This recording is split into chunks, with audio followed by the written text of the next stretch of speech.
I'm Jennifer Johnson, and this week's Excel tip of the week is going to focus on the unique function, using it to find unique values as well as distinct values. Let's go over to Excel and see how that works. On our Excel sheet here, you can see that we have a list of customers and the states where those customers come from.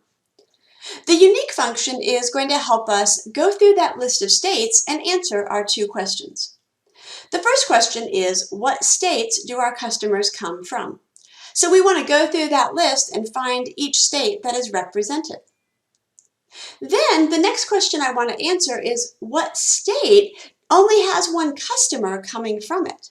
So in that case, we want it to search through the list and only find where a unique number is used just once, or a unique state is used just once. So let's take a look at the unique function just to begin with.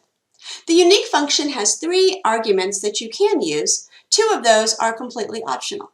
So we're going to start off with the base formula. That base formula is an equal sign and the word unique. That is our function. And then it wants you to select the array, the data that you want it to search through in order to find the unique values.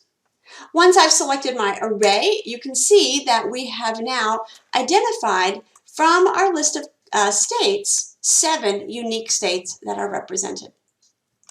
Now, the next feature that I want to look at is when you engage one of the optional arguments of the function. How can we turn that into identifying where one of the states is only listed once, or which states are only listed once? I'm going to start by typing the equal sign and the name of our function. And then I'm going to come up to the function bar and pull up the actual function screen. All right, in the first argument, we still have to pick the array. In our question that we're trying to answer, the array is still all of the original states for each of our customers. We're going to skip the second argument, that is an optional argument.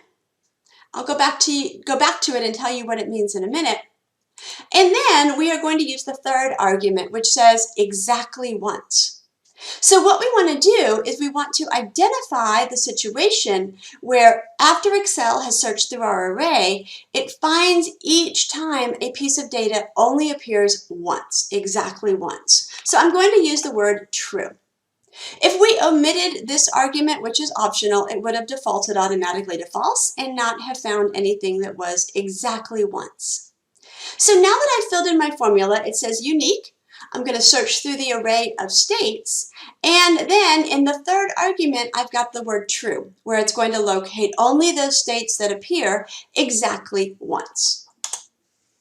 And in this case, you can see that I've narrowed this down a little bit. So if we were doing this for research purposes, we might want to do a little more marketing or a little bit more effort to increase the number of customers from these states. Or conversely, maybe in our other states, since we have multiple customers, we'll spend more time. But you can see the difference by manipulating the different optional arguments within the unique function. You identify not only the unique values, but you also identify the distinct values. Now, I do want to go back to that function one more time and explain that middle argument that we left out. The middle argument actually allows you to compare multiple columns. And if you use a true in the second optional argument here, it will compare columns against each other and return only unique columns. So if you had multiple columns, it would identify each column that was unique compared to all of the other columns. It is by default false, and therefore we don't have to fill it in. So, as you can see, we have looked at the unique function to answer two different questions, finding unique values and unique values that appear only once. Thanks for joining me on this week's tip.